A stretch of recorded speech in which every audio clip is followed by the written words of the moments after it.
पूज्य संत जी, पूज्य भाऊ जी, पूज्य गुरु जी, सभी सेवा कर्मचारी और आप सब शिविरार्थियों के चरणों में मेरे साष्टांग नमन। दिन की शुरुआत हम इस प्रार्थना से करेंगे।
लेकिन जन तो बनना सीखे।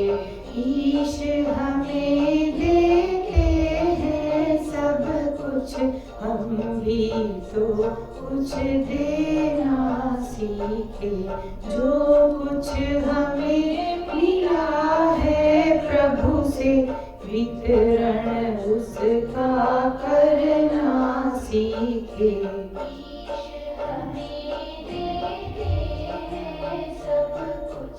हम भी तो कुछ देना सीखे। हम भी तो कुछ देना सीखे। हम भी तो कुछ देना सीखे।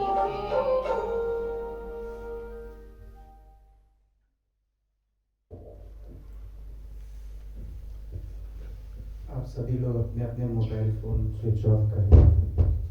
अनुपमा को मत बोलना, बाकी सब करेंगे। अनुपमा दीदी की खास है, उसका रोज बजता है, हमको खुशी होती है। चलो कुछ तो बज रहा है। वो गई गई कल। तो अब कौन बजाएगा? ठीक है जी, कर दिया।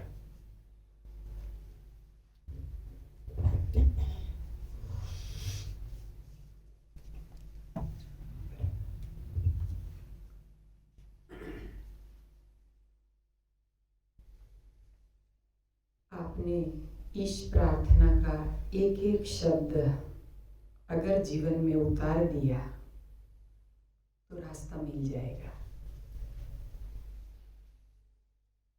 यही है, हम जब भी रोगी होते हैं या हमें कोई भी दुख आता है जीवन में, तब हम भगवान से प्रार्थना करते हैं, हे भगवान, मेरी किस्मत में ऐसा दुख क्यों आया।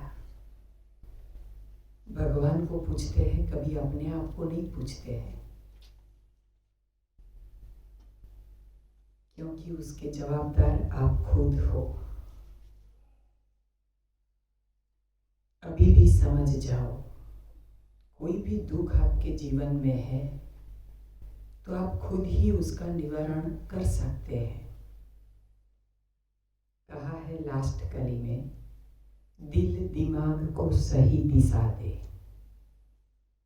यानी हम कहीं और भटकते हैं, खाने पीने के पीछे हमारा मन भी भटकता है और हम भी भटकते हैं। परिणाम चाहिए, लेकिन खिचड़ी खा के कैसे मिलेगा। परमात्मा के फोटो में आपने कहीं भी प्रसाद के रूप में खिचड़ी देखी है? फल है, श्रीफल है, लेकिन हमें तो बस खिचड़ी खानी है। छोड़ दो जब तक निरोग ना हो। इसीलिए कहा है कि दिल दिमाग को सही दिशा दे तो बन सकती है सुखदाई।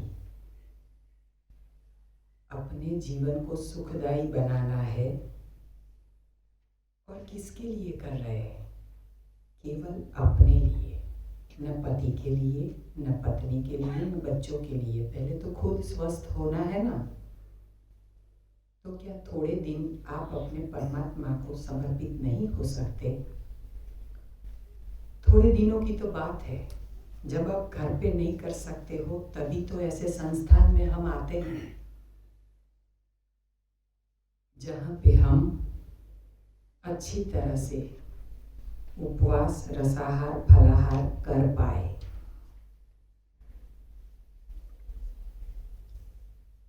लेकिन हम यहाँ की कीमत पैसों से अदा करते हैं, शरीर से नहीं, मन से नहीं। जब स्वस्थ होने आए हैं तो बस हमारा लक्ष्य एक ही होना चाहिए, 2 टाइम खाना खाके। आपने किसी संत जी की कहानी नहीं सुनी होगी। कोई भी संत महात्मा एक ही वक्त भोजन लेता है। आप देखना, आपके घर में भी आपके जो बुजुर्ग होंगे, बड़े हैं, आप देखना वो कम से कम मात्रा में, समय पे और मर्यादित भोजन करते हैं। और मैंने तो मेरे घर में देखा है, सब लोग गोलियां खाते हैं, लेकिन मेरे घर में मेरी सास ने जब तक जिए तब तक एक गोली नहीं खाई है। सालों से एक ही वक्त वो भोजन करती थी बस। जब भी दो, दोपहर को दो तो दोपहर को, जब भी दो, उसको कोई फरियाद नहीं थी। वही हमारी प्रेरणा मूर्ति है, उनका नाम ही अम्बा माँ, साक्षात जगदम्बा। उन्हीं से हमने सीखा कि जीवन में जो एक वक्त भोजन खाता है उसे कभी कोई भी बीमारी नहीं आती है, कभी भी। उनके प्राण भी गए, देह छोड़ा तो भी पल में, बिल्कुल परेशान नहीं हो गए, पल में। हम भी यही चाहते हैं कि हमारी मृत्यु भी जब भी आए ऐसे आए, लेकिन कैसे आएगी? जब भोजन ऐसा लेते हैं तो फिर तड़पते हैं हम। जीवन में ये ब्लड प्रेशर, डायबिटीज, जो भी कोलेस्ट्रॉल, अस्थमा, जो भी है, सब कुछ मिट सकता है, लेकिन हम आहार बदले तो। बिना आहार बदले हम स्वस्थ नहीं होंगे। मैं भी व्हीलचेयर में थी थोड़े दिनों के लिए, लेकिन अगर मैं उसमें बैठी होती और भगवान से सिर्फ प्रार्थना की होती और मैंने अपना आहार नहीं बदला होता, मैं घर से बाहर कहीं नहीं गई होती, तो मैं भी आज अपाहिज बन जाती।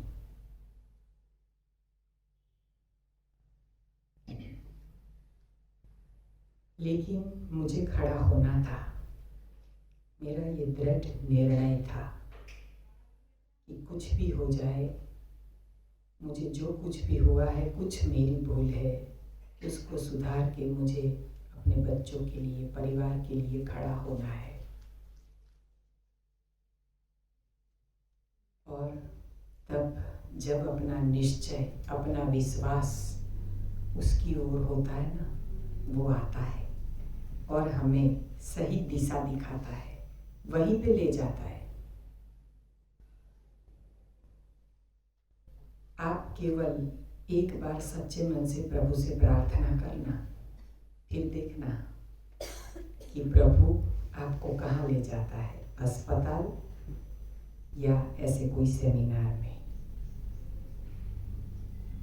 रास्ता आपको मिल जाएगा, लेकिन प्रयत्न आपको स्वयं करना पड़ेगा। तो व्हीलचेयर भी छूट जाती है। कैंसर तक मिटता है, तो क्या ये सब ठीक नहीं हो सकता? सब कुछ हो सकता है, लेकिन खान पान बदलना पड़े। जब तक हम सच्ची तरह से समझेंगे नहीं, तब तक परिणाम नहीं पाएंगे। कई लोग फरियाद करते, हम तो कितने दिन से यहाँ पे है, लेकिन कोई फायदा नहीं हो रहा है।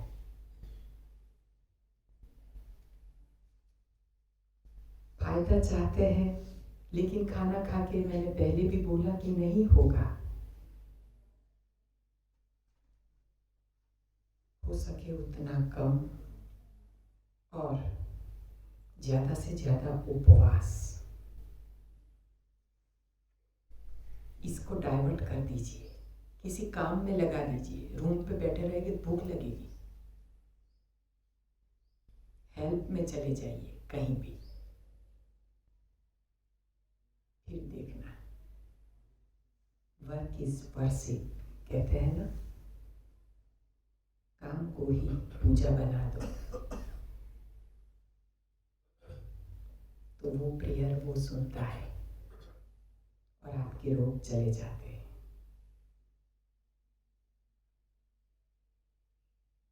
हमने देखा कि कोई भी रोग जाता है, लेकिन पथी क्या है? एक ही तो है। सुबह उठ के उपवास, उपवास के बाद ग्रीन जूस, उसके बाद फलाहार, सलाद और या फिर रसाहार सबसे उत्तम। और निरोग हो जाने के बाद आप एक वक्त का भोजन कर सकते हैं, कभी भी, आपको जब भी अच्छा लगे। लेकिन अन्न एक बार ही ग्रहण करते हैं तो दोबारा बीमार नहीं होते हैं। जो यंग है उनके लिए मैं नहीं बोल रही हूँ, ये तो 40-50 के बाद की बात है। जो यंग है वो भले दोपहर के बाद खाए, जो वर्किंग है, जो काम करते हैं, एक्सरसाइज करते हैं और खाने को पचाते हैं, वो भी भले खाए, मना नहीं करते हैं। लेकिन जब बीमार है और हमें इतना वर्क नहीं पहुंचता है, यानी कि हम इतना काम नहीं करते, तो फिर मर्यादा होनी चाहिए। अब हमने देखा कि अगर 9 बजे आप मोबाइल को स्विच ऑफ या साइलेंट मोड पे रख के रूम के बाहर रख देते हो और रूम में एक भगवान की फोटो या छोटी सी प्रतिमा रखते हो सामने, तो ना आपको वही दिखाई देंगे, उसके ही विचार आएंगे और नींद भी अच्छी आएगी।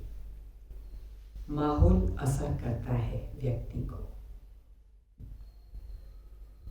यहाँ पे आप इस माहौल में हो तो भूख नहीं लगती है। जैसे ही घर गए ना, यहाँ से आप देखना, केवल रेलवे स्टेशन पहुंचोगे और आपके विचार बदल जाएंगे। यहाँ से निकले ना, आपके विचार शुरू हो जाएंगे। ये जगह का प्रभाव है। यहाँ संत जी की औरा है। उनकी यही भावना थी कि यहाँ जो कोई भी आए स्वस्थ होके जाए। यहाँ की मिट्टी भी लगाते हैं ना तो इंसान स्वस्थ हो जाता है। दुनिया भर की दवाइयाँ खा लो, लेकिन परिणाम विश्वास के साथ और श्रद्धा के साथ जहाँ पे मिलता है, वो परिणाम और कहीं नहीं मिलता है। मैंने तो खुद देखा है, अपने घर में ही प्रत्यक्ष अनुभव किया है। कल अनुभव सत्र में आप सुनेंगे।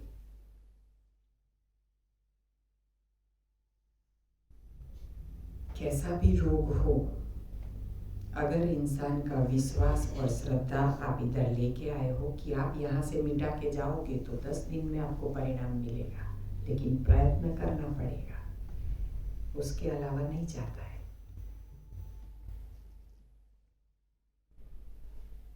हमने शुगर को मिटाया,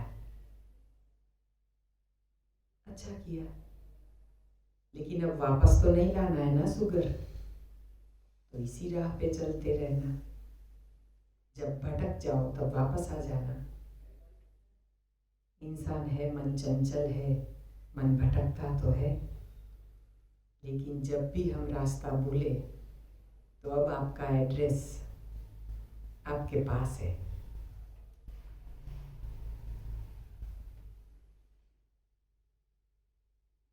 रोगों को तो केवल नाम दिया जाता है, पथी तो यही है ना। रोग का नाम चाहे कोई भी हो, वो जाता ही है, लेकिन बदलना पड़ता है। खान पान में बदलाव, जीवन में 5 सफेद चीजों को बंद कर दो। कौन सी? सफेद दूध, सफेद चीनी, मैदा यानी डेयरी प्रोडक्ट, बेकरी प्रोडक्ट,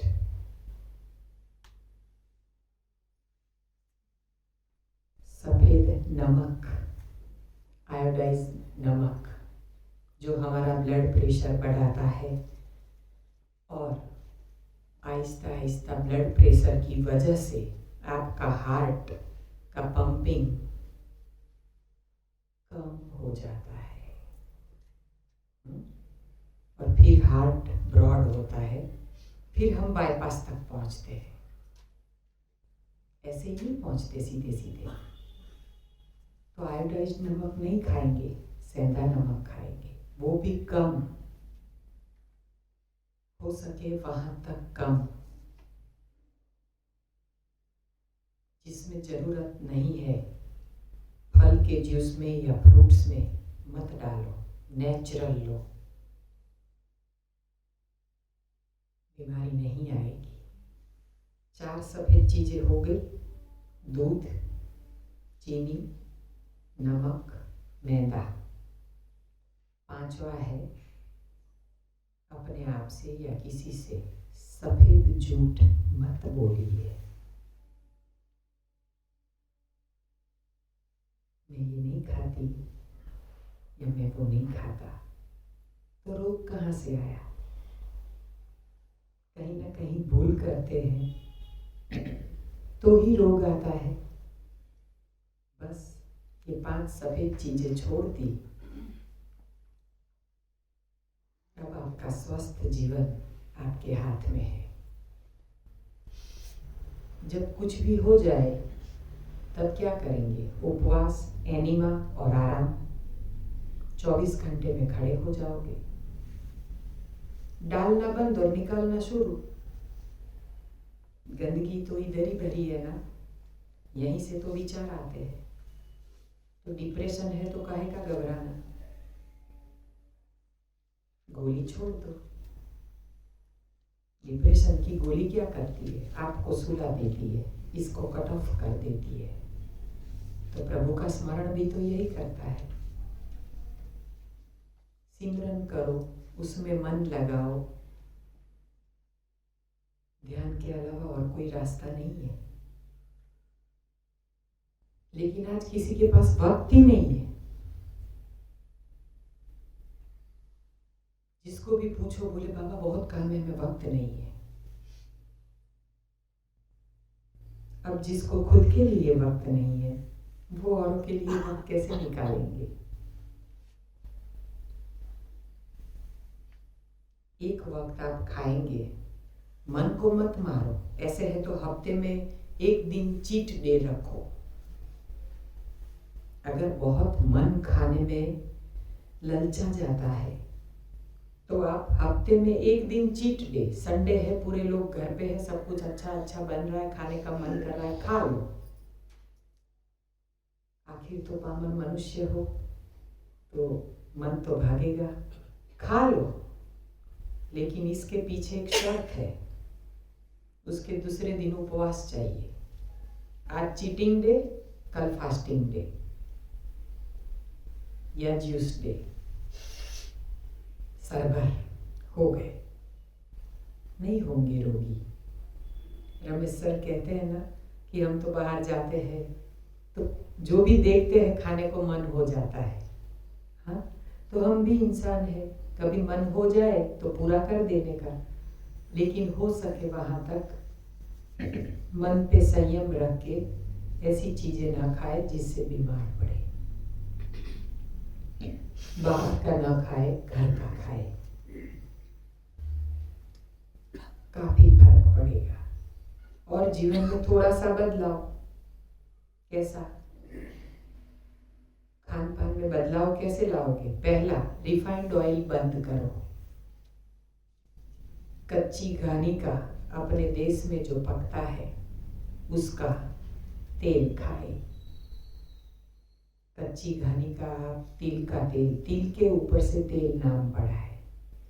तिल का तेल स्वास्थ्य के लिए सबसे अच्छा होता है। लेकिन आपको अगर, क्योंकि उसमें कैल्शियम है, आपको अगर आर्थराइटिस है ना तो आप देखना, आप तिल का तेल का कच्चा हाँ, मैं पका हुआ नहीं बोलती हूँ। आप किसी में भी थोड़ा सा डाल के कच्चा खाते हो, थोड़े दिनों में अगर तेल कच्ची घानी का कोल्ड प्रेस है सही, तो आपके पेन चले जाएंगे। बॉडी पेन है वो चले जाएंगे। लेकिन इसका मतलब ये नहीं कि आपको उसमें तल के खाना है। हम डीप फ्राई करके खाते हैं वो नहीं, कच्चा 1 चम्मच तेल, छोटी सी चम्मच, किसी में भी। शाम को आप एक वक्त भोजन करते हो तो उसमें भी डाल के आप खा सकते हैं। या फिर आप कोई कच्चा अचार वगैरह सैलेड में कोई बना रहे हैं, जैसे गाजर का, कोई भी वेजिटेबल का हम फ्रेश अचार बनाते हैं जब खाने में, तो उसमें भी जरा सा तिल का तेल डाल सकते हैं। आप उपयोग करके देखना। लोग बोलते हैं मूंगफली के तेल से कोलेस्ट्रॉल बढ़ता है, लेकिन वो रिफाइंड से बढ़ता है। प्योर कोल्ड प्रेस खाओगे ना, कुछ नहीं होगा। हमें कहाँ मात्रा बढ़ानी है। तेल मिर्ची तो हमें खाने ही नहीं है। कभी कभार अगर हमें केवल राई जीरा फोड़ना है, इतना सा तेल रखना होता है, कहाँ ज़्यादा रखना है। कभी मन करे तो, वरना हो सके तो यहाँ पे जो खाना बिना तेल का, बिना मिर्ची का दिया जाता है, हो सके वहाँ तक नमक भी नहीं डालते, वैसा भोजन लीजिए। कहाँ यहाँ का खा के किसी को एसिडिटी होती है? यही तो सीखना है, यही तो कला है। जो भी खाना बनाए उसमें 70% वेजिटेबल का उपयोग करें। कैसे करेंगे? जैसे कि ज्वार, मक्का, बाजरा, रागी, ओट्स, जौ, किसी की भी आप रोटी खाते हो तो उसमें आप जिसका भी सीजन है और जो भी घर में पड़ा है, करेला और भिंडी के अलावा जो भी सब्जी पड़ी है, लौकी, पत्ता गोभी, फूल गोभी, गाजर, बीट, कुछ भी पड़ा है, थोड़ा सा लीजिए, धो के चटनी जार में काट लीजिए। उसमें आप थोड़ा सा अदरक, 2 पीस लहसुन, जरा सा अगर चाहो तो सेंधा नमक डाल दो या काली मिर्च, कुछ भी, जरा सा पानी डाल के 1 चम्मच 2 चम्मच उसका पेस्ट बना लो। और वही पेस्ट में आप आटा, जो भी आप रोटी खाना चाहते हैं, पराठा खाना, वो आटा उसमें डाल के मसल के फर्स्ट क्लास रोटी या पराठा बना लो। अब वेजिटेबल ज़्यादा है, आटा केवल उसमें मिला उतना ही है पेस्ट बनाने की। आपका रास्ता आसान हो गया ना। अब आटा चिपकेगा भी नहीं, आसानी से निकल जाएगा।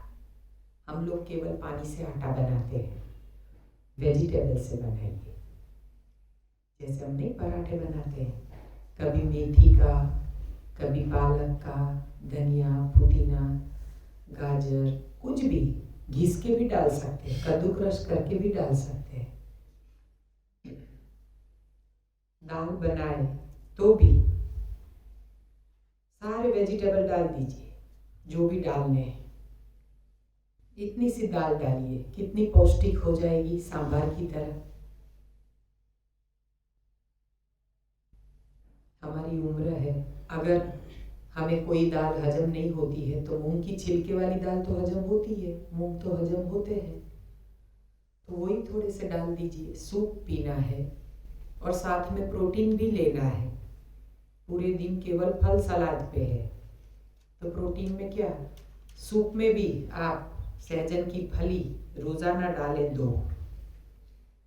सहजन की फली में हमारा एस्ट्रोजन लेवल सही करने का अच्छा वाला माध्यम है। उससे ना हमारे घुटने भी नहीं दुखते। उसके पत्ते हैं वो रोजाना ग्रीन जूस में, और सहजन की फली शाम को अगर हम कुक फूड खाते हैं तो बॉईल करके उसका पानी पी जाओगे और फली चूस लोगे तो भी चलेगा। अब देखना आहिस्ता आहिस्ता आपका पैरों का दर्द, बॉडी पेन कम हो जाएगा।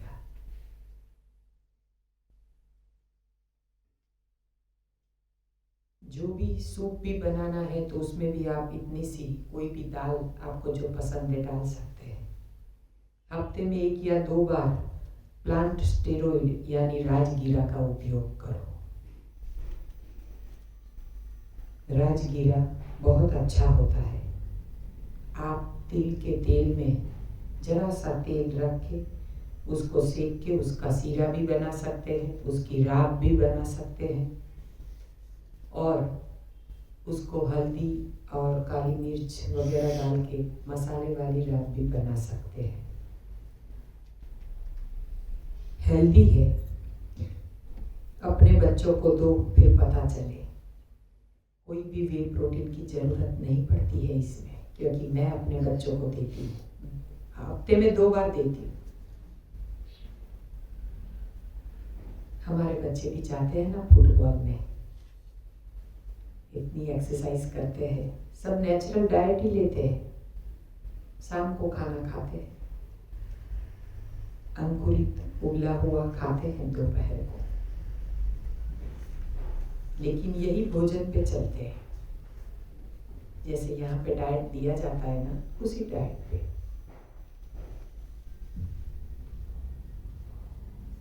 आज खाना है इसलिए थोड़ा सा खाने के बारे में बताऊंगी, क्योंकि अब आपकी ग्लेन वहां पे जाएगी। तो हमें जो जीवन में बदलाव लाना है वो थोड़ा सा बदलाव लाएंगे। कच्ची घानी का सरसों का तेल भी खा सकते हैं, वो भी अच्छा है, लेकिन तेल खाना ही क्यों, उसके बगैर चले वहां तक नहीं लेना है। हो सके वहां तक जब तेल मिर्ची कम कर देते हैं ना, तो जीवन बहुत सरल बन जाता है, क्योंकि बीमारी आती ही नहीं है।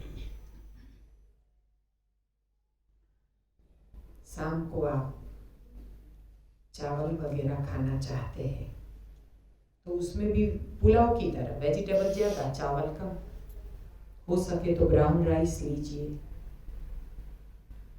इससे शुगर का लेवल भी नहीं बढ़ता है। रेड राइस, ब्राउन राइस आते हैं। हम कहते हैं गेहूं और चावल अगर छोड़ देते हैं और मिलेट्स लेते हैं तो आप गूगल पे या यूट्यूब पे डॉक्टर खादरवली करके देखिए, उनको द मिलेट मैन कहा जाता है। मिलेट एक ऐसी चीज है जिससे शुगर वापस नहीं आता है। 5 किस्म के मिलेट आते हैं। छठा है किनवा, वो पचने में एकदम लाइट होता है, उससे वेट नहीं बढ़ता है, खाने में भी अच्छा लगता है। परदेश में सबसे ज़्यादा लोग किनवा खाते हैं क्योंकि हेल्दी भी है और वेट भी नहीं बढ़ाता है। ये जो मिलेट्स है उसमें भरपूर B12 है। अगर आप मिलेट्स का उपयोग YouTube से जान लेंगे, इसका सब कुछ बनता है। उपमा बनता है, पुलाव बनता है, खिचड़ी बनती है, रोटी बनती है, पराठा बनता है, इडली, डोसा, ढोकला, हांडवा, जो भी बनाना चाहे सब कुछ मिलेट का बनता है। ध्यान बदल दीजिए, दिन में 1 ही बार अगर मिलेट खाएंगे तो वो 24 घंटा हमारे लिए असर करता है। छोटे छोटे धान है, उसको श्री धान्य कहते हैं।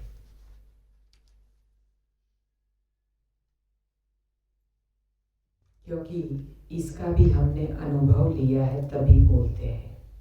मिलेट से जिसका वजन कम है उसका बढ़ता है, जिसका ज़्यादा है उसका कम होता है, यानी कि बैलेंस करता है। कम खाते हैं पेट भर जाता है अच्छे से, हमने ये भी अनुभव किया है। और हमारे एक डॉक्टर साहब है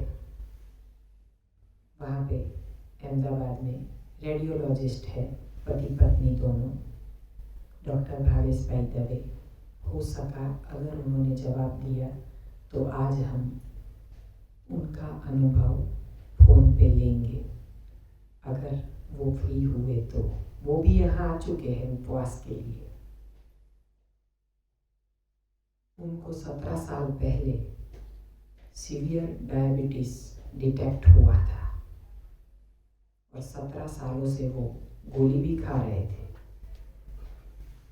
लेकिन कहीं से उनको लिंक मिली और उन्होंने मोबाइल में देखा और वो आगरा के चौहान साहब के सेमिनार में चले आए। उनको यहाँ पे मशीन लगा था जहाँ पे 5-5 मिनट का शुगर मेंशन होता है रिमोट में। उनका कंसल्टिंग यूएसए, यूके और ऑस्ट्रेलिया में ऑनलाइन होता है। दिन में 6 घंटा वो पति पत्नी दोनों इसमें ही रहते हैं कंसल्टिंग में। फिर भी वो आए कि नहीं, उनको क्या है, बॉडी पेन भी था, आर्थराइटिस का जैसे शुरुआत था। सेमिनार में आए, इतने बड़े डॉक्टर थे पता नहीं था, ऐसे आगे ही बैठते थे, नीचे हम गद्दे लगाते हैं तो उसमें बैठे थे, पीछे एक तकिया रख के बैठते। एक एक बात इतनी ध्यान से सुनी और फिर उन्होंने इम्प्लीमेंट किया खुद पे। जैसे ही प्रवचन हुआ, वो पानी की बोतल साथ में लाते थे, बार बार पानी पीते थे, लेकिन तब एनीमा नहीं किया था ना, पता नहीं था। जैसे ही एनीमा के बारे में प्रवचन सुना, दूसरे दिन वो एनीमा लेके आए, जाके रात को भी लिया और सुबह में भी एनीमा लिया। तो पानी की बोतल साथ में नहीं थी। पता चल गया हमें कि ये एनीमा करके आए हैं, आज पानी की बोतल नहीं लाए हैं। और हम उधर रसाहार पे करवाते हैं सेमिनार, पूरे रस पे रहे। तीसरे दिन जब वो सब जूस पी रहे थे, वो खड़े थे, तो हमारे पतिदेव ने उनको पूछा, सब गन्ने का जूस पी रहे हैं, आप क्यों खड़े हैं? बोले, मैं तो डायबिटिक हूँ, मैं गन्ने का जूस कैसे पी सकता हूँ? बोले, इसमें से कितने लोग डायबिटिक के? क्योंकि डायबिटीज की संख्या सबसे ज्यादा है ना। तो बोले, आप सिर्फ पूछो तो सही कि इसमें से कितने लोग डायबिटिक है। फिर जैसे ही सेशन में सब जमा हुए, सबको पूछा गया कि इसमें से कितने लोग डायबिटिक है। 70% लोग डायबिटिक थे, सोचिए आप, और सब गन्ने का जूस पी रहे थे। फिर डॉक्टर साहब को लगा कि नहीं नहीं, मेरे जैसे और भी है, तो चलो क्यों ना मैं भी ट्राई करूं। उनको तो मशीन लगा हुआ था। उन्होंने घबराते हुए 1 गिलास गन्ने का जूस पिया, जबकि 3 दिनों से वो रसाहार में थे, टोटल कच्चे पे। तो उन्होंने गन्ने का रस पिया, घबराते हुए 1 गिलास। फिर इसके पापा ने कहा, साहब जी पियो ना, आपको तो अच्छा लगता है तो पियो ना। बोले, गन्ने का रस पियो? बोले, पियो। फिर 2 गिलास पिलाए। फिर उनको मन में डर था कुछ होगा तो नहीं, लेकिन मेंशन हुआ 1 घंटे के लिए उनका शुगर लेवल 110 आया। 1 घंटे के लिए, 1 घंटे के बाद नॉर्मल 100 के अंदर। फिर तो वो बहुत खुश हो गए। दूसरे दिन 3-4 गिलास पिए, 5 गिलास पिए, फिर भी शुगर नहीं, यानी कि नेचुरल शुगर, यानी कि फ्रुक्टोस आपका शुगर नहीं बढ़ाता है। आपका शुगर कौन बढ़ाता है? आपकी रोटी, आपका पक्व आहार। जो भी शुगर वाले हैं, यहाँ पे आप कच्चे पे हो, कितनी दवाई खाते हो? दवाई खाते हो? गई ना। आज हम देखते हैं यंगस्टर्स में डायबिटीज आ चुका है। चाहते हैं हमारी धरोहर स्वस्थ हो, स्वच्छ भारत की आशा रखते हैं, उसके साथ साथ स्वस्थ भारत की आशा रखो। आज छोटे छोटे बच्चों में डिप्रेशन, थोड़े ही बड़े हुए टीनेजर्स डायबिटिक, इधर मशीन लगाते हैं, ब्लड प्रेशर, इंसुलिन लेते हैं।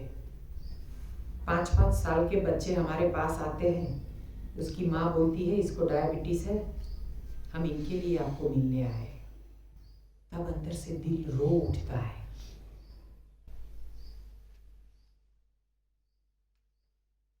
क्यों?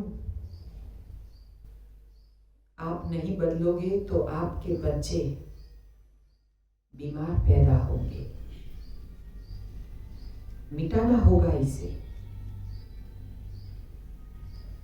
ये शुगर सच में कोई ऐसा शुगर नहीं है जो ना जाए।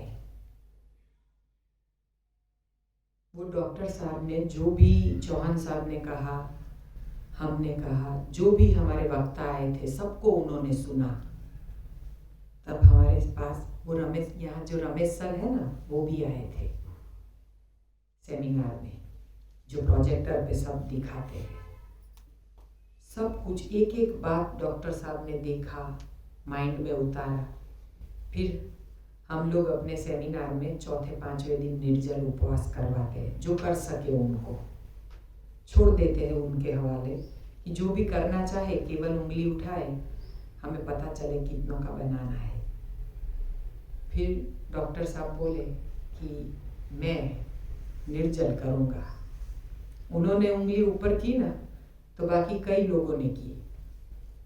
और उन्होंने जब निर्जल उपवास किया हमारे सेमिनार में, तो वो डॉक्टर साहब एक दिन लेक्चर देने आते हैं खुद, पूरा साइंटिफिक वे से देते हैं प्रोजेक्टर पे, उनके सारे रिपोर्ट दिखाते हैं। जब से उन्होंने एनडीएस शुरू किया, निर्जल का प्रभाव, रसाहार का प्रभाव, लंबे सुबह का, जे हम बोलते हैं ना 16 घंटे का इंटरमिटेंट फास्टिंग, उसका अनुभव, एक एक बात उन्होंने ऐसे मेंशन की है और ऐसे नोट की है, सब कुछ बताते हैं पूरा साइंटिफिक वे से, क्योंकि आपको भी उसमें विश्वास बैठे। और उनके सारे रिपोर्ट्स उन्होंने दिखाए। जिस दिन निर्जल था ना, उस दिन उनका रिपोर्ट पूरा ऐसे सीधी लाइन, वरना तो अप डाउन था, ऐसे सीधी लाइन, बिल्कुल शुगर नहीं, न डाउन न अप, क्योंकि एनिमा लिया था दिन में 2 बार। दवाई तो उन्होंने छोड़ दी फिर तीसरे दिन से, क्योंकि गन्ने के रस से जब नहीं आया, फिर तो वो समझो 100 डेज, 100 दिनों तक उन्होंने कुछ भी नहीं सोचा। इतने बड़े डॉक्टर होते हुए भी उन्होंने अपनी पदवी को छोड़ दिया और केवल एनडीएस प्योरली फॉलो किया। केवल रसाहार, फलाहार और सैलेड पे रहे, हो सके उतनी मात्रा कम करते गए। जब खाते तब अच्छे से पेट भर के कच्चा खा लेते, यानी मोनो डाइट करते थे। लेकिन रिजल्ट इतना अच्छा आया, इतना अच्छा आया। फिर 3 महीने के बाद उन्होंने रिवर्स साइकिल शुरू की। आज तक उन्होंने मेडिसिन नहीं खाई है, शुगर चला गया। इधर भी आए थे उपवास करने, लेकिन उन्होंने एक ही बात मेंशन की कि अगर मैं सुबह का इंटरमिटेंट फास्टिंग अच्छे से कर लेता हूँ, फिर आज भोपाल आए हैं, कब आएंगे, यहाँ की मशहूर चीज़ें खाने जाते हैं। मन भटक गया और भाभी जी के साथ घूमने को गए लेक पे, तो कुछ खाने का मन किया होगा और खा लिया। शुगर मेंशन उनका जो होता है रिमोट में किया, नहीं आया। उज्जैन गए, प्रसाद में रबड़ी विथ जलेबी खाई, पूरा दिन फास्टिंग किया था, लेकिन शाम को जब उज्जैन पहुंचे तो प्रसाद में ये था, बोले प्रसाद को कैसे मना करूं। पहले तो उन्होंने आंख पे चढ़ा के, हमारे गुरुजी ने कहा है इस तरह अपनी पत्नी को दिया। वो ममता बहन बोले मैं दो कैसे खाऊंगी, मैं नहीं खा पाऊंगी, किसी और को दे दो। फिर खुशबू से उनका मन उसमें चला गया। बोले कोई बात नहीं, भगवान का प्रसाद है ना, आज खा लेते हैं। और खा लिया। फिर भी उनका शुगर नहीं आया।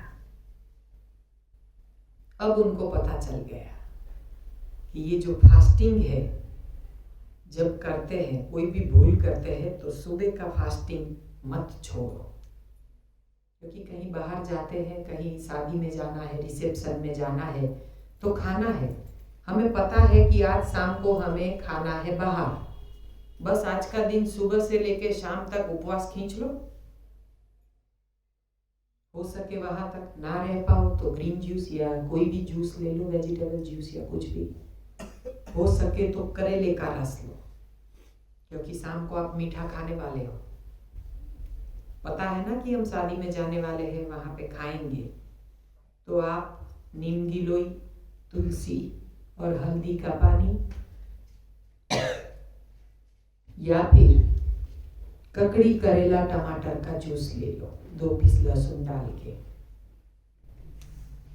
फिर आप जाइए, पहले सलाद वलाड खाइए, कोई बात नहीं, अब आप जाइए।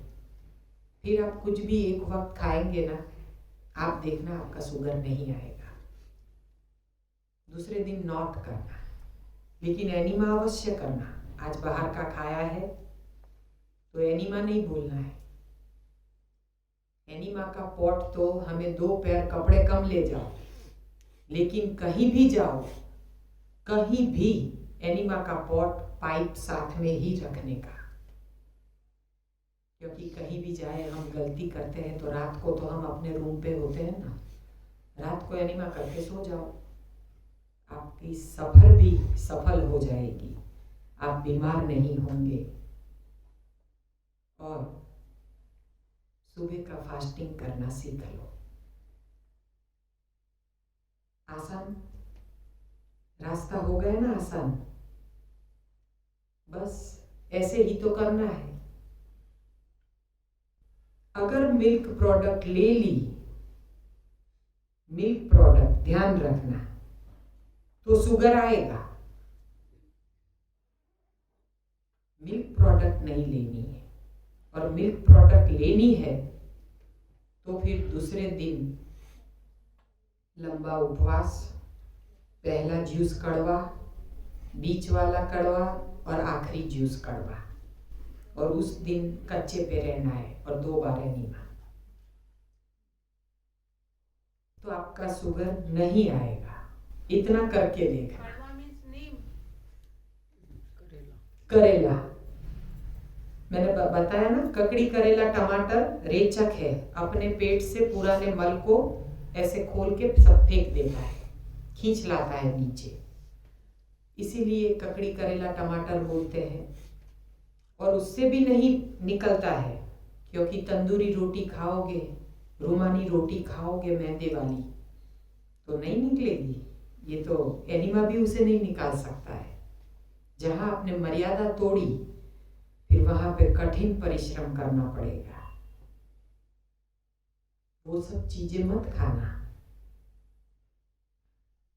अगर कुछ ऐसा पंजाबी वगैरह कुछ खा लिया है तो अच्छे से नहीं हटेगा, इसको ये ककड़ी करेला टमाटर निकालेगा अंदर से। और उसमें भी आप हो सके 3-4 आंवले डाल दो, भले एक दिन घर पे रहना पड़े, लेकिन अंदर से निकलना चाहिए। भले 6 बार 7 बार जाओ तो बीमार नहीं पड़ोगे, अगर अंदर रह गया तो बीमार पड़ोगे। लेकिन दूसरे दिन रेचक तो चाहिए ही। आज खाया तो कल प्रायश्चित। पक्व भोजन मत लो, ओट्स भी नहीं, खिचड़ी भी नहीं, कच्चे पे रह जाओ। अब आप बैलेंस कर सकते हो अपने डाइट को। ये आसान रास्ता आप लिख लो ना, हम बाद में कहेंगे आपके सवाल का जवाब। तो आप अपने आप को बदलने के लिए आप अपना आहार बदल सकते हो। और शुगर कोई ऐसी भयानक बीमारी नहीं है, उसकी दवाई बहुत जबरदस्त डेंजरस है। जो आप एलोपैथ दवाई खाते हो और दोनों टाइम भोजन करते हो, चाय नाश्ता करते हो और कहते हो कि बस मेरा तो शुगर लेवल में है, क्या खाक लेवल में है? गोली खा के जो लेवल में है उस लेवल में नहीं कहा जाता है। ककड़ी, करेला, टमाटर की कितनी क्वांटिटी डालें? 2 ककड़ी, 2 करेला, 2 टमाटर, किसी को छीलना नहीं है। खीरा अगर बड़ी है, यहाँ पे मैंने देखा बड़ी बड़ी खीरा आती है, तो एक भी ले सकते हैं। और करेला भी बड़ा है तो भी एक ले सकते हैं। उसमें बीज ना हो तो अच्छे है, यानी कि सॉफ्ट वाले हो तो चले, उसको वैसे भी छान के पीना है। लहसुन इसलिए कि वो एंटीबायोटिक का काम करता है, तो अगर 2 पीस लहसुन उसमें डाल देते हैं तो अच्छा रहता है। ये जूस हमारे गुरुजी ने बताया हुआ है, ये कॉम्बिनेशन, इससे ना अच्छे से अच्छा पेट की सफाई होती है। कोई बोलते हमें खीरा सूट नहीं होती है, तो कोई बात नहीं, करेला और टमाटर ले लो, क्योंकि अकेला करेला बोलेंगे तो बोलते कड़वा लगता है। इसीलिए फिर दोपहर को क्या करोगे, ये नीम गिलोय का पानी, उसमें थोड़ा 10-15 पत्ते तुलसी और हल्दी डाल के उसको पीस के उसका रस निचोड़ दो और छान के पी लो नीम गिलोय का पानी। और रात को फिर से एक बार सोने से पहले करेले का जूस या गिलोय का पानी, आपको जो भी ठीक लगे, क्योंकि कल खाया है ना, इसलिए आज ये सब मेहनत करनी है। यही करना है, अपने वजन को नियंत्रित करें।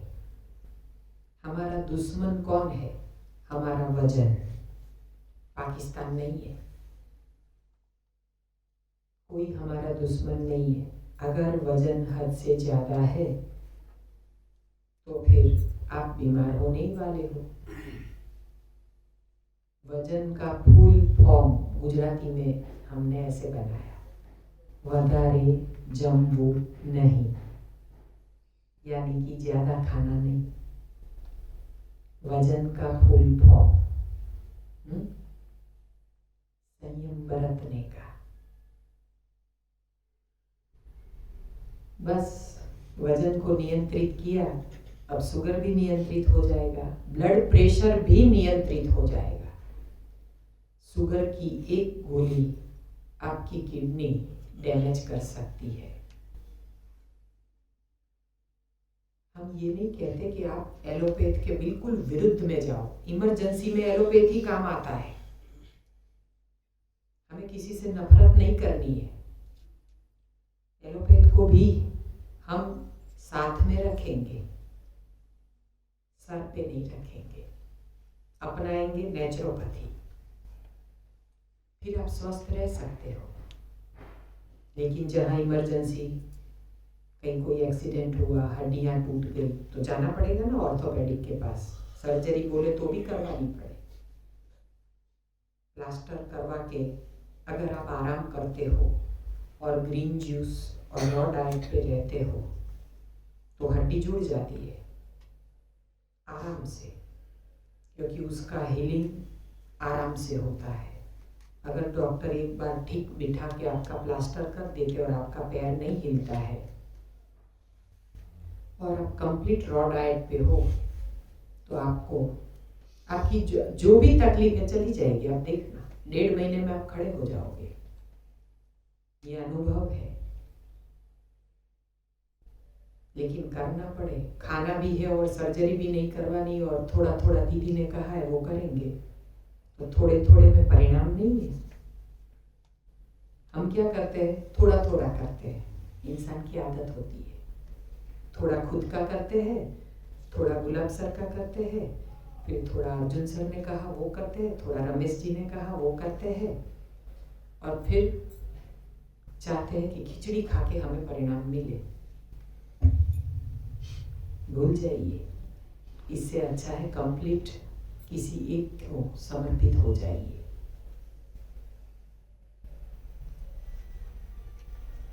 हमें एक रास्ते पे चलना होगा, निश्चय आपका। जो भी गोली आप खाते हो, जैसे ब्लड प्रेशर की गोली खाते हो तो हार्ट का पंपिंग कम होता है। डायबिटीज की गोली खाते हो तो क्या होता है, किडनी डैमेज होती है। सबको पता है, क्योंकि मैंने तो अपने घर में देखा है। स्वयं मेरे पिताजी बचपन से, यानी कि समझो 35 साल की उम्र से करीबन वो डायबिटिक हो चुके थे, और उनको हमने देखा है ज़्यादातर वो नेचुरोपैथी अपनाते थे, इसीलिए 70 साल अच्छे से जिए। लेकिन आखिर में उनकी भी किडनी डैमेज हो गई थी, पैरों का सेंसेशन चला गया था। सूज भी निकल जाए ना ऑटो में तो पता नहीं चलता था। सुनना भी थोड़ा कम हो गया था, विजन भी थोड़ा डाउन हुआ था। आखिर में चलने में भी लड़खड़ा जाते थे, खुद देखा है। अगर हमने हमारे बुजुर्गों की या किसी की भी हालत ऐसे देखी है तो हमें समझ जाना चाहिए कि हमारी धरोहर ऐसे बीमार नहीं होनी चाहिए।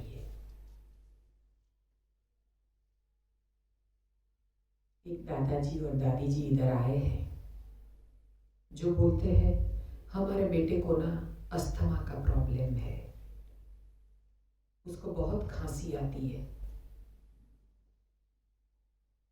हमने बोला आप दोनों आए हो, उनको भी आप इधर ले आओ। बोले चाय नहीं छोड़ सकता, वो चाय पीता है। मैंने बोला अभी कोई रास्ता नहीं है, चाय तो छोड़नी पड़े, आप भोपाल ले आओ, इधर वो खान पान सीख जाएगा तो अस्थमा चला जाएगा। ये थोड़ी ना आपकी कुंडली में लिखा हुआ था, ये तो जन्म कुंडली के बाहर की बात है, चली जाएगी। आज हम देखते हैं कि छोटे छोटे बच्चों में केवल डायबिटीज नहीं है, ब्लड कैंसर तक आ चुका है। 2-2, 3-3 साल के बच्चे, इतने छोटे। क्यों आते हैं ऐसे रोग? माँ बाप के खान पान से। जब भी माँ बनना होता है तब जीवा पे कंट्रोल करना होता है, आहार को बदलना होता है। सात्विक भोजन जैसे इधर दिया जाता है ना, वैसा लिया जाता है।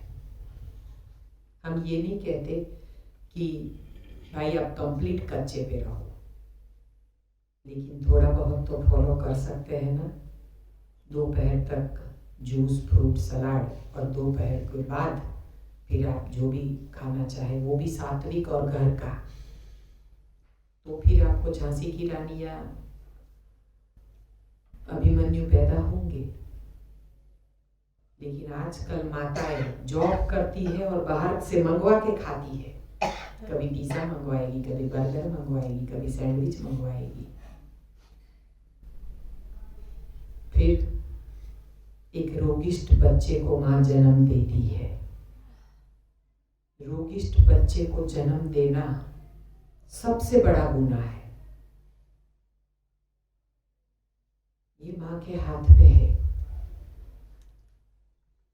केवल बच्चा पैदा करने से हम मां नहीं बन जाते। स्वस्थ बच्चा पैदा करने से एक सही मां बनते हैं।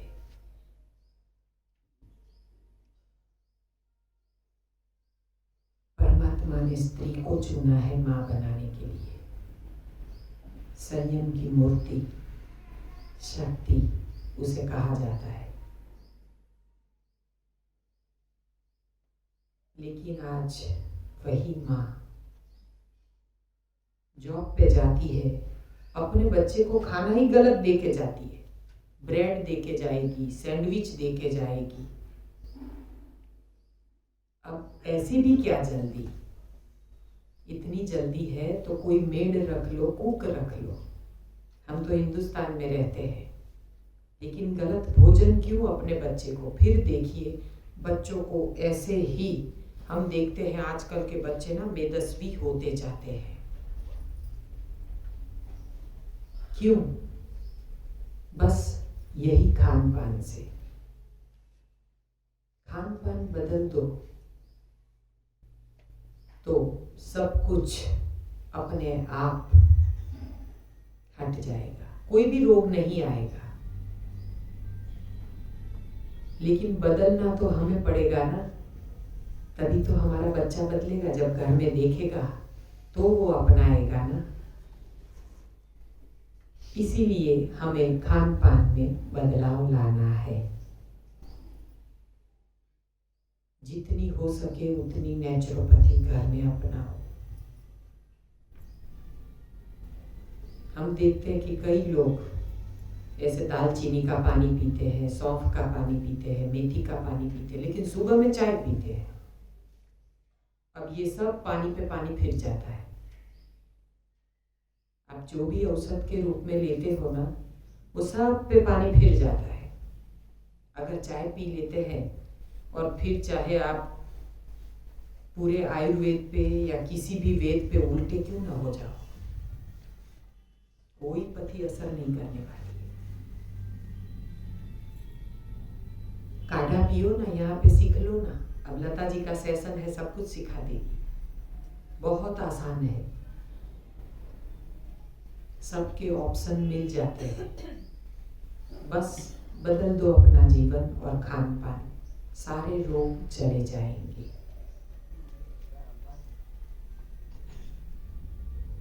हमने अपने बच्चे को सही संस्कार नहीं दिए, तभी तो वो बाहर का खाता है। घर का खिलाएंगे तो वो बीमार नहीं होगा। कल किसी माता ने मुझे पूछा कि क्या बच्चों को भी दूध नहीं देना चाहिए? कैसा बालिश सवाल। दूध के बारे में आपको यहाँ पे सब दिखाया गया होगा ना प्रोजेक्टर पे। तो फिर जो दूध हम नहीं पी सकते, क्या वो हम अपने बच्चों को देंगे? कैसी माँ है जो जहर हम नहीं पिएंगे और अपने बच्चे को पिलाएंगे? कभी नहीं। यही तो बदलाव लाना है। यहाँ से कोकोनट मिल्क, आलमंड मिल्क, आप सब कुछ सीख के जाना, फिर घर पे जाके इम्प्लीमेंट करना। आपको छाछ भी, अगर भाई कोई है ऐसे है कि छाछ के बिना नहीं चलता है, तो उसमें कहाँ जरूरत है कि बड़ाई माँ के दूध की छाछ पिए।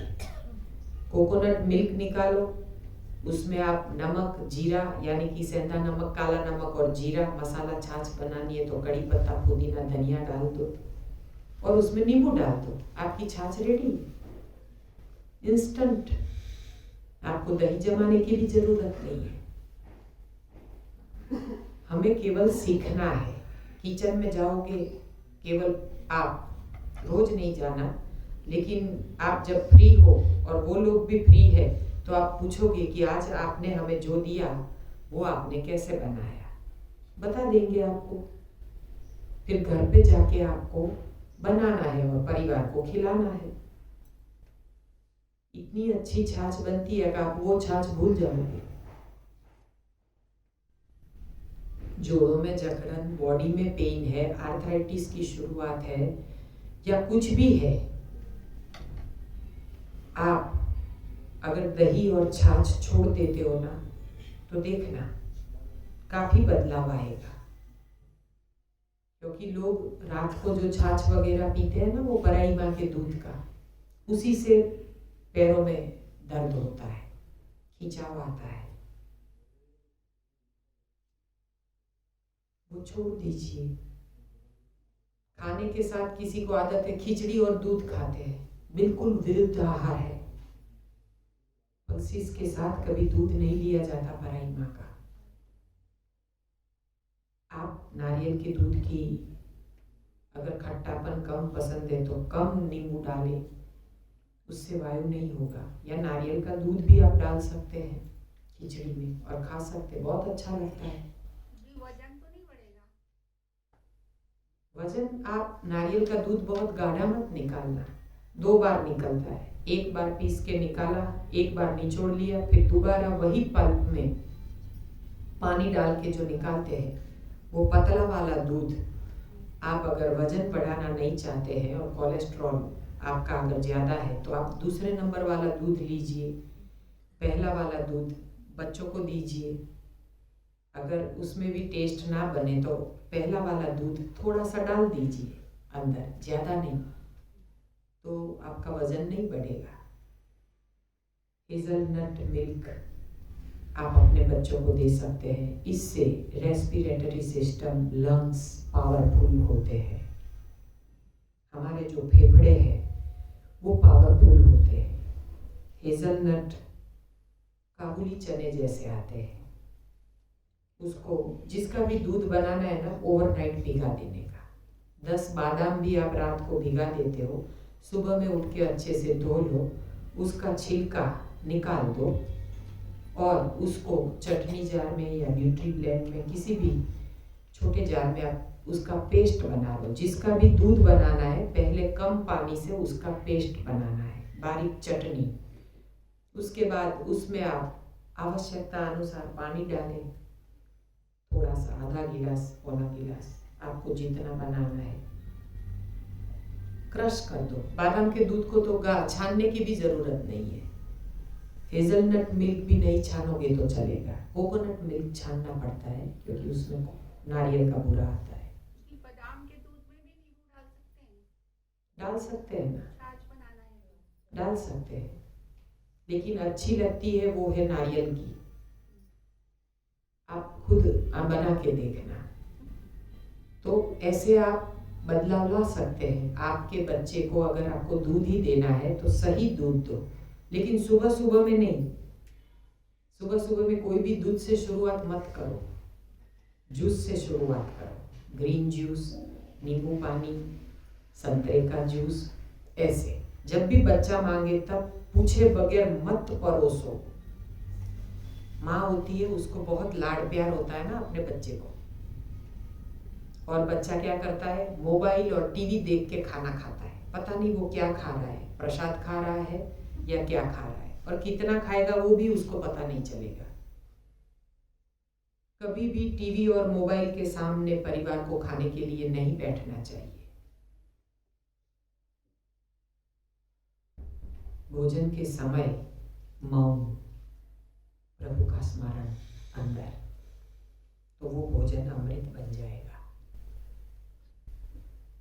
बातें भी नहीं। तो ये दूध नाइट में देना है? नहीं, दोपहर को बच्चा जब स्कूल से आता है दीजिए ना। उसमें फिर चीनी नहीं डालोगे, नेचुरल। इधर जैसे शहद डालते हैं, अगर बच्चा शहद पसंद करता है तो यहाँ का शहद बहुत अच्छा आता है, आप ले जाइए। अगर शहद पसंद नहीं करता है तो नेचुरल शुगर, खजूर और अंजीर भिगा के डाल दीजिए, और खांड? क्रश कर दे। खांड? मैं मना बोलती हूँ ना, चीनी नहीं डालनी है। चीनी थोड़ी हो तो गुड़ की खांड है। वो जो गुड़ का बूरा आता है वो बोल रहे हैं? हाँ, जो रामदेव खाते हैं। मुझे नहीं पता है, मैंने इसका अनुभव नहीं किया है। आता है, हमने खाया है। पता नहीं, शायद उसमें भी शक्कर का थोड़ा सा पार्ट होगा, ऐसा सुना है। थोड़ा फीका रहता है। आपको जो भी अच्छा लगे, कम से कम दूध तो छोड़ रहे हो, एक जहर तो बंद कर रहे हो, फिर थोड़े के लिए छूट दे देते हैं। Thank you. हो सके वहां तक हमें शक्कर का उपयोग नहीं करना है, और शुगर फ्री? बिल्कुल नहीं। नेचुरा भी नहीं? नहीं, वो शुगर फ्री नहीं है, वही आपका शुगर बढ़ाती है। मत लो। जो स्टीविया के नाम से खाते हैं वो? स्टीविया वो कुछ कुछ सही है, ऐसा सुना है, क्योंकि वो पत्ते आते हैं स्टीविया के, और उसका जो पाउडर बनाया जाता है वो नेचुरल होता है, वो महंगा आता है, वो लिया जाता है। लेकिन सबसे अच्छा शहद नहीं लगता आपको? कि शायद ज्यादा वो चिपचिपा लगता है। कोई बात नहीं, आपको जैसे भी ठीक लगे आप ले सकते हैं। उसमें स्मूदी बना के भी पी सकते हैं, मैंगो शेक, चीकू शेक, कुछ भी आप ले सकते हैं। लेकिन अगर आप डायबिटिक है तो ध्यान रहे पहले क्या करना है। 100 डेज या एक चातुर्मास आपको कच्चे पे रहना है। कच्चे पे ही हैं अभी तो है, अभी शाम को पता चलेगा कैसे रह पाते हैं। यहाँ पे चलो भाई, जो भी आप जैसा देते हैं आप कर सकते हैं। जी। हम घर पर भी कच्चे पे ही रहते हैं। बहुत अच्छा। पकवा नहीं खाते हैं? दीपक को बिल्कुल नहीं खाते। बहुत अच्छा। 2 महीने से टूटा हुआ है। अच्छा, तो अभी भी शुगर है क्या? जी है शुगर। कैसे? जी वैक्सीनेशन डबल डोज के कारण। हाँ, ये वैक्सीन का साइड इफेक्ट देखा, हमने कई को देखा है कि वैक्सीन के बाद थोड़े ही दिनों में, कुछ महीनों में शुगर आ जाता है। जी 1.5 महीने बाद हुआ है। हाँ, होता है। आप एक नहीं हो, ऐसे कई लोग हैं। वो फिर कम होने का नाम ही नहीं लेता। अब पता चला कि ये वैक्सीन कितना डेंजरस है। अभी तो हम इधर आए हैं। बहुत अच्छा। अब ना आप खान पान तो आप कच्चा खा रहे हो, लेकिन एनीमा शायद सही तरीके से नहीं हो रहा है। जी एनिमा का ज्ञान नहीं है हमको, पहले नहीं था। अच्छा, अभी ले रहे हैं? जी क्योंकि मैं ना बॉडी से पहचान जाती हूँ कि एनीमा नहीं लिया है। ये ना पूरा अंदर चला जाएगा। जब आपका एनीमा सक्सेस होगा तो ये अंदर चला जाएगा और शुगर निकल जाएगा, क्योंकि 50% रोल एनीमा का है। जैसे हम आधा घंटा भगवान के लिए निकालते हैं ना दिन में से, आधा घंटा दिन में, आधा घंटा शाम को, ठीक वैसे ही हमें आधा घंटा एनीमा के लिए निकालना होगा। जी 3 दिन से शुगर की दवाइयाँ नहीं ली है बिल्कुल। आ गया आपका शुगर लेवल में आ गया? अभी शुगर लेवल टेस्ट नहीं किया, मैम ने बोला बताएंगे तब करना। ठीक है, आप करवा देना।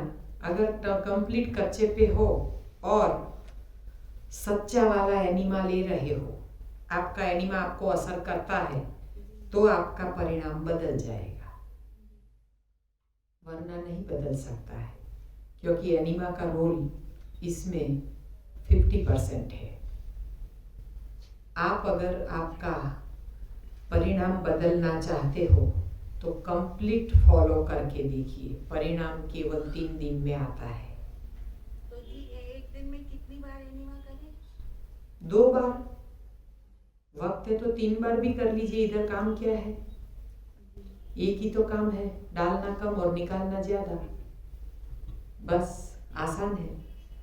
वजन मत देखना अभी, क्योंकि आपको तो खुशी होगी। जी वजन भी कम हो गया मेरा। हाँ, क्योंकि जब वजन जो मोटे होते हैं और थोड़ा कम होता है कितना अच्छा लगता है, लेकिन जिसका कम है ना वो तो बिल्कुल ना जाए वेट स्केल पे।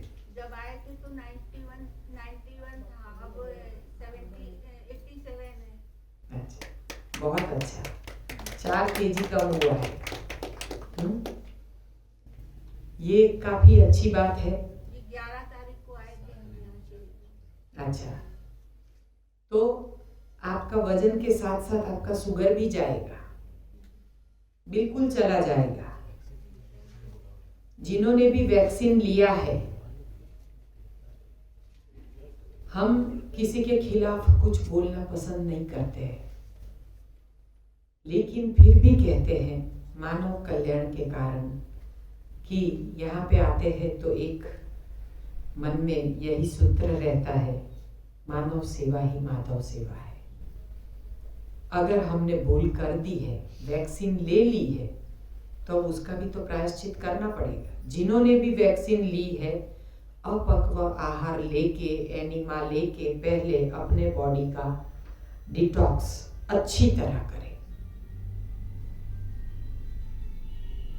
ली हुई चीज ऐसे निकलती नहीं है, लेकिन उसका साइड इफेक्ट कम हो, इसलिए बोलते हैं कि कच्चे पे चले जाओ।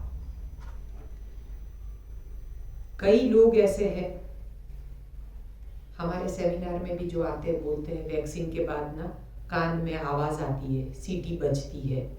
जी मेरे कान में भी आती है, मेरे दिमाग में लगता है हजारों चिड़ियां बोल रही हैं। हाँ, ऐसा होता है क्योंकि हमारे यहाँ एक भाई साहब आए थे, दादाजी आए, उसके बाद उनके बेटे आए थे। जब शाम को ये आनंद मेला होता है ना, उसमें गाने गाने के लिए आए थे, यंग थे। तो फिर इतने फास्ट वॉल्यूम रखा, फिर मैंने बोला भाई यार थोड़ा कम करो। बोले आपको सुनाई देता है? मैंने बोला क्यों, आपको कुछ तकलीफ है क्या? बोले हाँ कि पहली वैक्सीन के बाद एक कान का थोड़ा कम सुनना हुआ, दूसरी वैक्सीन के बाद दूसरे कान का। मैंने बोला ये क्या वैक्सीन के बाद हुआ? बोले हाँ, वैक्सीन के करीबन 10-15 दिनों में ही आहिस्ता आहिस्ता कम होता गया, तो मुझे बहुत कम सुनाई देता है। फिर पता चला ये एक नहीं थे। फिर हमने केवल ये बात छेड़ी, जैसे आप बोले ना कि आपको यहाँ पे सर में ऐसा लगता है वैक्सीन के बाद। हाँ, कई लोग ऐसे हैं जिनको सर में पेन रहता है वैक्सीन के बाद। मैं बता रही हूँ, वैक्सीन के बाद हमें भी कैलकाटा वाले और दूर दूर लोग जो रहते हैं सब बोलते थे आप सेमिनार के लिए कब आओगे? मैंने बोला ये प्लेन वाले ना जब तक वैक्सीन का कार्ड मांगेंगे हम नहीं आएंगे, बाद में आएंगे, ऑनलाइन कर लो। क्योंकि ये 2 सालों से बाहर इतना नहीं जाते, फ्लाइट में बैठना है मना कर देने का, क्योंकि उधर वैक्सीन का कार्ड मांगते हैं, ट्रेन में कुछ नहीं मांगते, इसलिए हम इधर शौक से चले आते। वैक्सीन तो हमने भी नहीं लिया है, तो और लेना भी नहीं है। सरकार गोली मारना चाहे तो गोली मार दे। हाँ, सब लोग यही करते हैं, डर के मारे वैक्सीन लगवा देते हैं, कोई जरूरत नहीं है। कार्ड साथ लेके आए। हाँ, ये सब जो भूत है ना थोड़े दिन चलेगा। अच्छा, तो आपको ट्रेन में बैठने से डर, आपको वैक्सीन लिए फिर भी आपको डर लगा?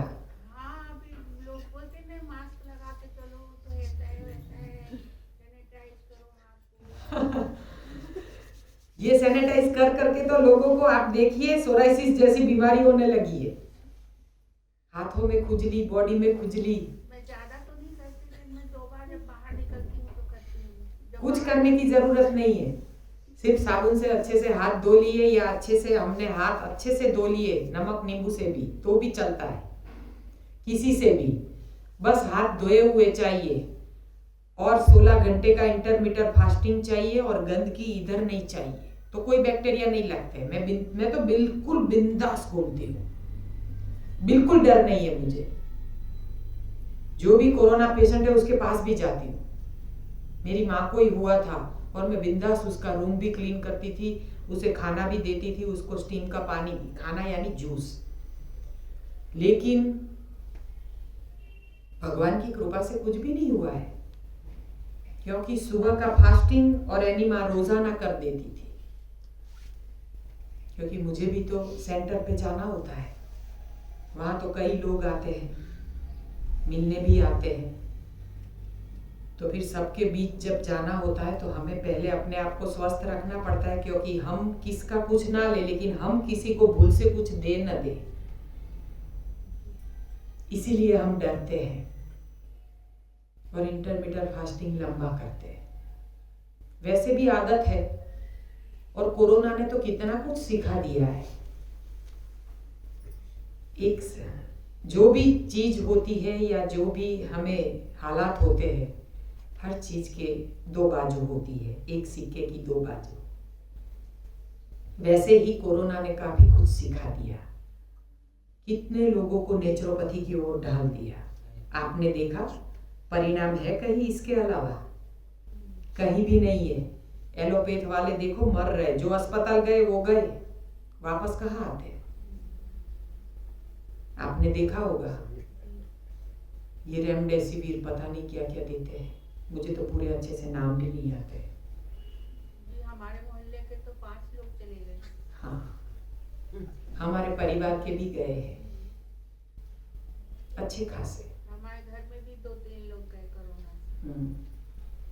जो अस्पताल जाते हैं वो जाते हैं, बाकी किसी को कुछ नहीं होता। जो सच में नेचुरोपैथी अपनाता है और अपक्व पे, उपवास पे और एनीमा पे आ जाता है ना, उसको कोई रोग, कोई बैक्टीरिया असर नहीं करते। गंदगी है तो मच्छर आते हैं, ये गंदगी को हटा दो तो कोई बैक्टीरिया आपको नहीं लगेगा।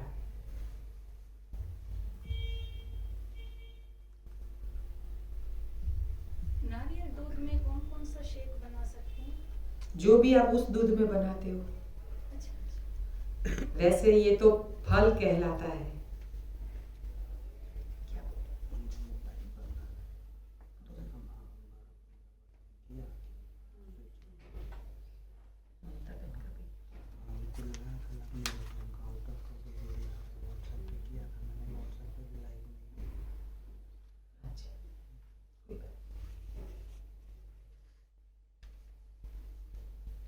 हम अपने आप को बचाना चाहते हैं तो पहले खुद को केवल नहा धो के नहीं, अंदर से नहाओ, फिर बाहर से नहाओ, तो आपको कुछ भी नहीं होगा। वो भैया कहाँ गए जिनको सवाल था? ये छोड़ के गए, आ रहे हो? अच्छा, शायद वॉशरूम गए, मैं बुलाता हूँ। हाँ। तो अब किसी को कोई सवाल करना है, आपके मन में कुछ ऐसे हो रहा है, कि वो चने जैसा आपने बताया था कि वो छोटा छोटा होता है। शुगर के लिए हाँ, नहीं तो hazelnut hazelnut milk, hazelnut milk, हाँ हेजलनट आपको देखने हैं। हाँ जी, वो कैसे होते हैं? मैं ना आपको किचन में दिखा दूंगी। मैं थोड़े से लाई हूँ तो मैं कल दिखा दूंगी, आज दिखा दूंगी। आज ना किचन में मेरी थोड़ी जिम्मेदारी है। जी, आप दोपहर में दिखाएंगी अभी?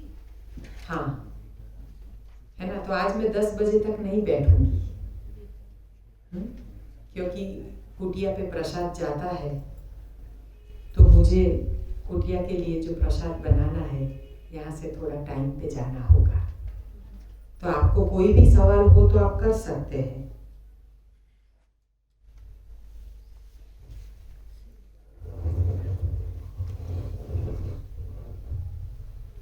है किसी को सवाल? कुछ पूछना चाहते हैं आप? सारे जवाब मिल गए। अब यहाँ पे खिचड़ी कौन कौन खा रहा है?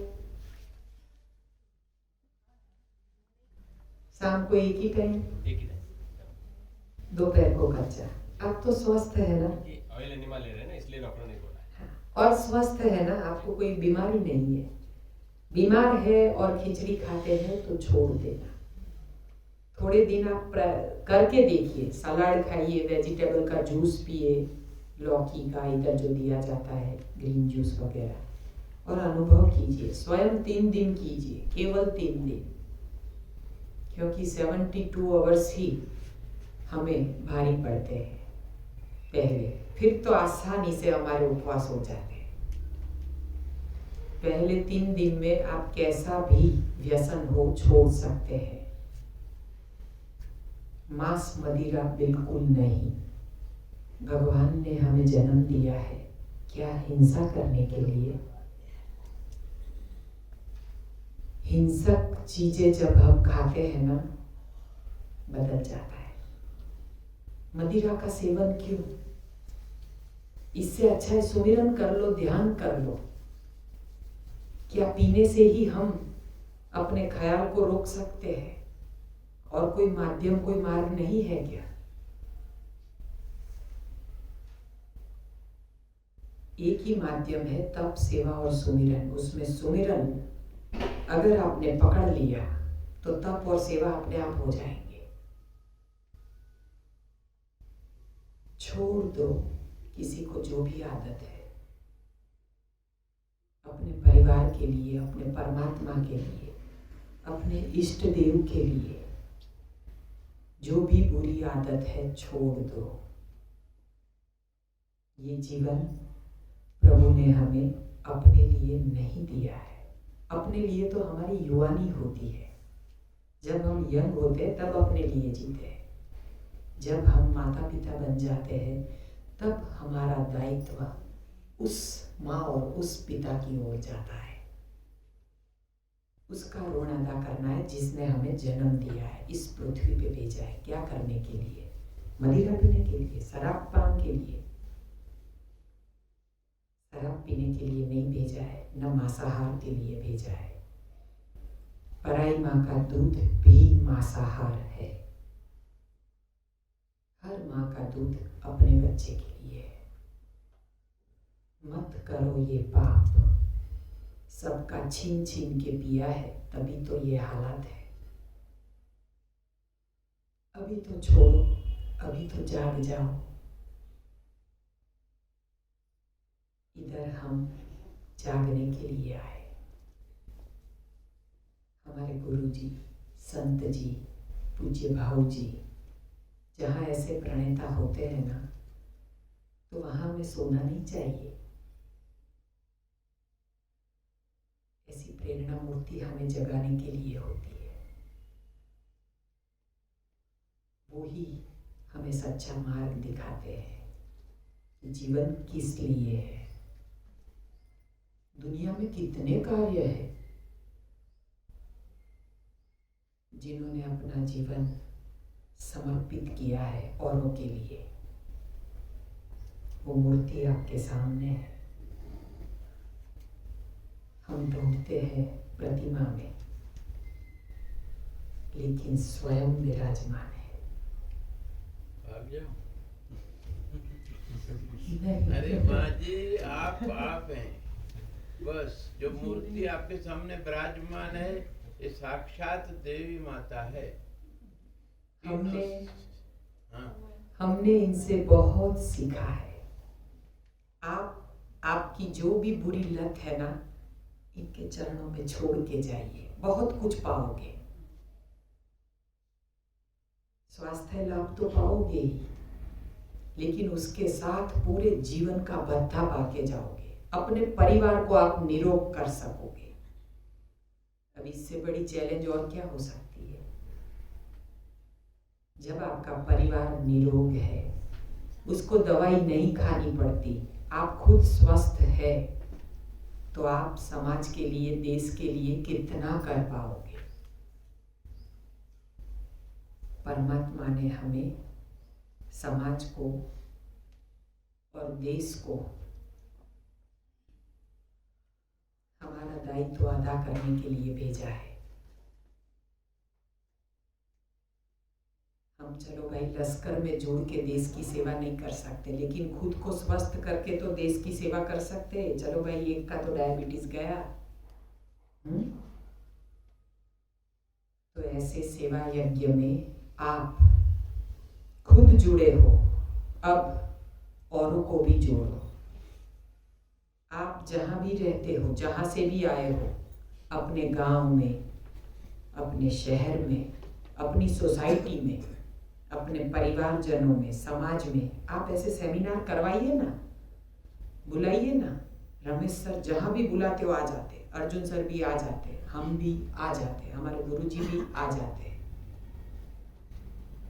हमें कुछ नहीं चाहिए, क्योंकि लोग तो कितने आएंगे हम तक, हमें ही जाना पड़ेगा। आप जगाइए,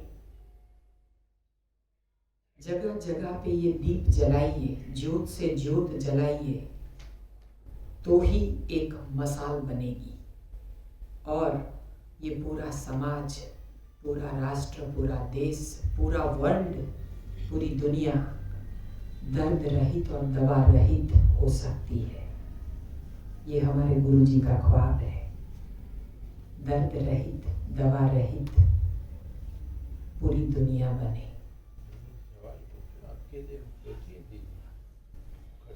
मैम, डायबिटीज वाले ज्वार की रोटी खा सकते हैं? ज्वार की रोटी खा सकते, लेकिन पहले तो अपक्व पे रहना पड़ेगा, है ना, फिर आप खा सकते हैं। लेकिन मैंने कहा वेजिटेबल के पल्प से आपको आटा बनाना पड़ेगा। ज्वार, मक्का, बाजरी, जौ, ओट्स, ये सब जो है, रागी, सब कुछ खा सकते हैं। जो मिलेट्स आते हैं ना, वो उसी का लिटिल स्वरूप है। मिलेट्स इसलिए कि उसके ऊपर 7 लेयर्स है। वो लेयर्स हमारी बीमारी को मिटाता है। और अभी जो बाजार में हमें जो धान मिलते हैं ना, उसपे से लेयर हटाए गए हैं और उसको ये हाइब्रिड वगैरह, पेस्टिसाइड्स वगैरह डाल के उसको बड़ा किया गया है। ओरिजिनल स्वरूप हमें नहीं मिल रहा है।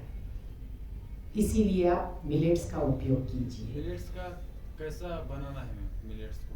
अरे वो तो हम आपको खिलाए थे और सिखा भी देंगे। कल एक दादाजी आए थे जो सारी रेसिपी लिखवा के गए मिलेट्स की।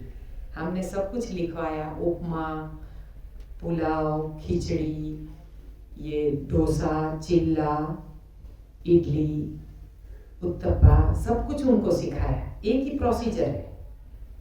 और वो राजगीरा के पत्ते खा सकते हैं क्या? बोले तो उसका भाजी में खाते हैं क्या? खा सकते हैं ना, पत्तों में तो असर रहता ही है, तो और वो उसका- पत्ते आप ले सकते हैं। उसका बीज का कैसा यूज करना है? उसका बीज का तो हमने बोला आप भिगा के भी ले सकते हैं, कच्चा भी 1 चम्मच लेना होता है। हफ्ते में 1 बार या 2 बार। ये प्लांट स्टीरॉइड है। आप यंग हैं तो आप 2 बार ले सकते हैं। राजगीरा काफी फायदेमंद, उसको कच्चा भी भिगा के आप ले सकते हैं, खा सकते हैं। ठीक है, अभी कोई सवाल नहीं है ना?